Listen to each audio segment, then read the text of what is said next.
Assalamualaikum warahmatullahi wabarakatuh. Kembali bersama dengan saya Agus Surahmat Pawirojo dalam ASP Channel. Salam cerdas untuk umat dan keadilan. Pagi ini kebetulan saya berada di Kebon Rojo, ya, rumah makan di daerah Sleman, ya, Yogyakarta. Kebetulan pagi ini setelah dari sini kita akan kunjungan kerja ke daerah Jogja. Kita sempatkan untuk membahas salah satu topik yang nampaknya menjadi isu yang hangat saat ini. Kenapa? Karena kehadiran Presiden Joko Widodo di rapat musra di Istora Senayan. Ya. Dilansir dari media Indonesia, Jokowi dinilai tak seharusnya hadir dalam musra di Istora. Ini menarik. Kenapa demikian? Karena Jokowi sebagai presiden, tentu sebagai presiden itu harus berdiri di semua keadaan, harus berdiri di semua golongan. Tidak bisa kemudian presiden itu hanya berdiri, mengusung, mendorong pada satu golongan saja, tentu tidak bisa seperti itu. Nah, karena ini sedang pada fase dalam kontestasi politik, ya, maka kehadiran ini menjadi sesuatu yang sangat dipertanyakan. Kalau kemudian kita bertanya, apakah boleh atau tidak? Apakah melanggar secara politik atau tidak? Apakah melanggar secara hukum atau tidak? Tentu tidak. Tetapi ada etika di tengah masyarakat, etika di tengah bangsa Indonesia yang ini menjadi sesuatu yang tidak pas, ya kan? Karena presiden sebagai kepala negara dan juga sebagai kepala pemerintahan yang tentu berbicara sebagai seorang presiden, dia atau beliau itu pasti dengan seluruh perangkat, ya, dan kemampuan yang ada. Kita khawatir kemudian perangkat itu mentafsirkan secara berbeda, ya, mentafsirkan secara berbeda karena ini presiden, maka kemudian perangkat yang ada itu ya mengikuti apa yang menjadi keinginan, ya, menjadi sikap politik daripada presiden, ya. Oke, kita lanjutkan.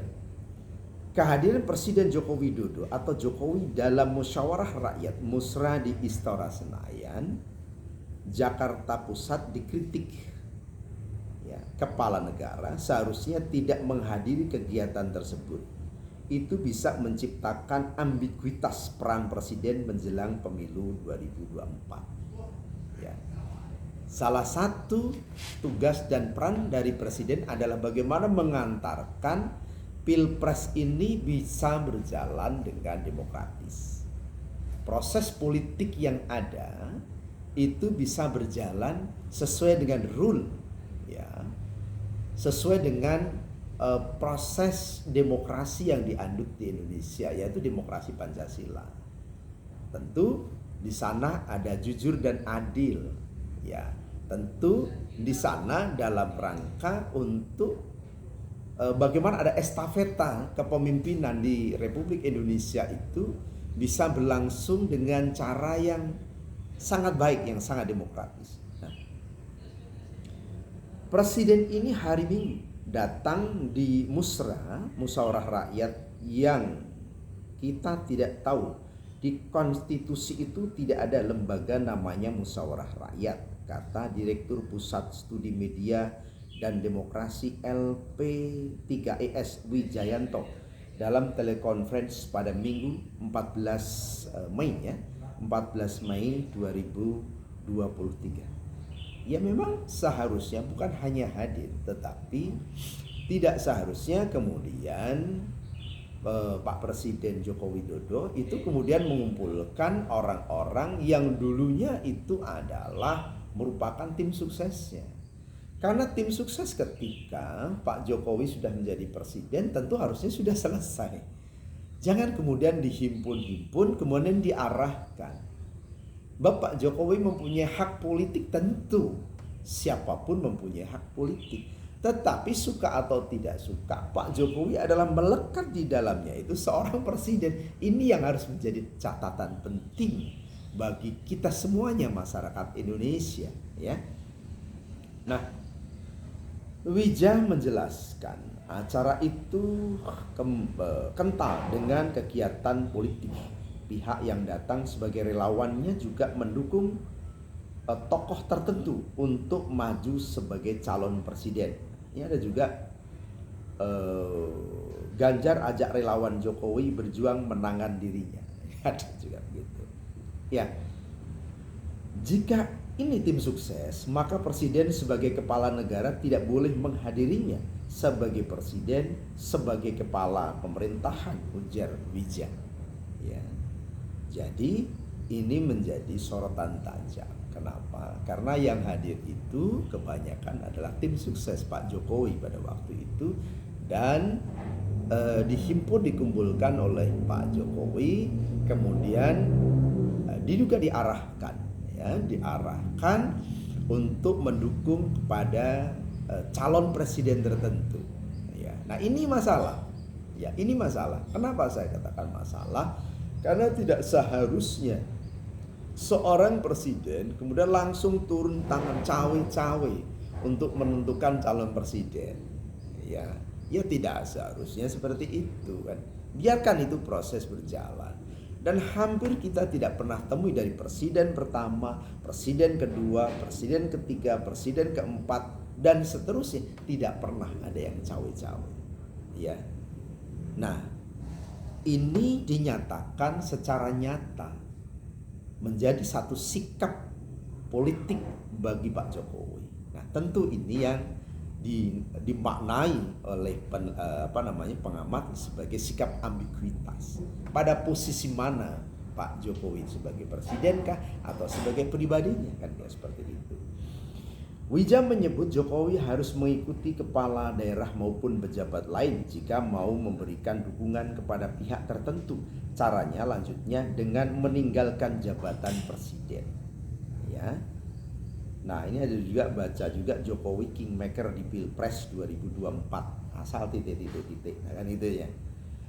Selama masih melekat jabatannya sebagai presiden, maka selama itu pula presiden harus menjalankan fungsinya sebagai pengayom seluruh rakyat tanpa terkecuali itu Wija. Betul. Dan memang ya presiden ya tidak seharusnya menjadi kingmaker sebagai penentu siapa yang akan melanjutkan estafeta dalam kepemimpinan ya di Indonesia ini. Tidak boleh lagi kemudian turut serta dan bahkan ikut menentukan, ikut mendorong, ikut ya seperti itu. Nah, kecuali sudah tidak lagi menjadi presiden. Pertanyaan boleh atau tidak? Ya boleh. Melanggar atau tidak? Ya melanggar. Tetapi sekali lagi agar tidak salah paham atau tidak gagal paham, khususnya bagi para pendukung Pak Jokowi, bahwa ini secara etika. Dan tentu kita hidup berbangsa, bernegara, bermasyarakat di Indonesia itu adalah dengan etika. Ya, kalau etika itu sudah dilanggar dan sebagainya, ya ini akan jauh daripada norma-norma yang berkembang di tengah masyarakat bangsa Indonesia. Jokowi menyampaikan musrah merupakan momentum menghasilkan calon presiden nih tuh. Musrah merupakan momentum menghasilkan calon presiden dan calon wakil presiden dari kalangan akar rumput. Ia mengklaim tokoh yang muncul dari musrah bukan suara kalangan elit. Nah, tentu di sini Pak Jokowi itu juga sebagai kaum elit dalam politik ya. Tetapi kemudian menghimpun, mengajak kepada seluruh kalangan akar rumput. Nah ini menjadi persoalan, problem. Artinya ya ini suara elit yang kemudian dikonfirmasikan kepada akar rumput. Ya apa bedanya kan gitu kan? Ya begitu-begitu juga jadinya kan seperti itu ya. Saudara-saudara ingin menemukan capres dan cawapres yang tepat. Kalau yang kita dengar suara rakyat, suara akar rumput, bukan suara elit, ujar Jokowi. Menghadiri musrah di Istora Senayan, Jakarta pada hari Minggu tanggal 14 Mei 2023. Jokowi menekankan Indonesia adalah negara besar, sehingga dibutuhkan pemimpin yang tepat, termasuk dibutuhkan pemimpin yang mampu hadapi ketidakpastian dunia. Kedepan negara ini butuh kepemimpinan yang kuat dan mampu hadapi ketidakpastian dunia. Kita butuh pemimpin yang kuat itu, yang harus saya usahakan, jelas dia. Yang harus saya usahakan. Ya kan? Artinya apa? Makna dari yang harus saya usahakan itu adalah sikap yang secara tegas yang dilakukan, disampaikan, ya kan, dikonfirmasikan oleh Pak Jokowi kepada masyarakat. Yang tentu karena ini bukan hanya musrah, tetapi kepada harapannya kepada seluruh masyarakat Indonesia. Sementara kita sedang menghadapi kontestasi politik, ya, kontestasi politik nasional untuk mencari siapa yang dipilih oleh masyarakat, ya. Ya, biarkan kontestasi ini bisa berjalan dengan baik, ya. Bagaimana sesuai dengan keinginan masyarakat, ya kan? Bukan keinginan Pak Jokowi yang dikonfirmasikan kepada suara akar rumput. Tentu tidak seperti itu.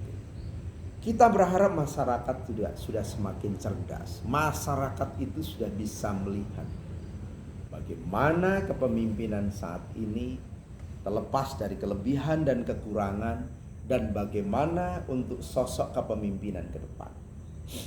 Ada 3 sementara ini yang muncul. Ada Pak Anies Baswedan, ini kita secara abjad, ya. Ada Pak Anies Baswedan, ya. Kemudian ada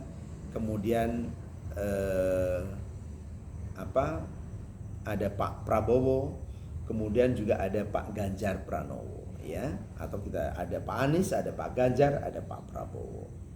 Kita yakin bahwa ketiga-tiganya itu adalah putra-putra terbaik bangsa Indonesia. Tinggal kita lihat bagaimana track record ketika beliau-beliau itu memegang amanah. Bagaimana Pak Anies dengan kelebihannya ketika menjadi gubernur di DKI Jakarta, ya kan, yang sudah menorehkan prestasi yang luar biasa dengan pencapaian target yang sesuai, ya kan, dengan janji-janji politiknya. Kemudian juga bagaimana Pak Ganjar Pranowo ketika memimpin di Jawa Tengah, ya kan? Ya, kita lihat aja bagaimana prestasinya dan lain sebagainya.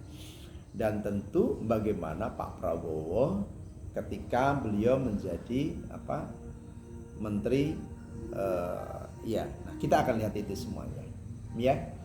Dan kita berharap bahwa kontestasi politik itu menjadi kontestasi yang baik-baik saja. Tidak ada tekanan dan semuanya bisa berlaku dengan jujur dan adil. Karena kita ingin mendapatkan sosok pemimpin yang itu sangat memberikan manfaat dan merupakan legitimasi daripada seluruh keinginan masyarakat Indonesia. Semoga bermanfaat. Terima kasih. Assalamualaikum warahmatullahi wabarakatuh. Salam cerdas untuk umat dan keadilan.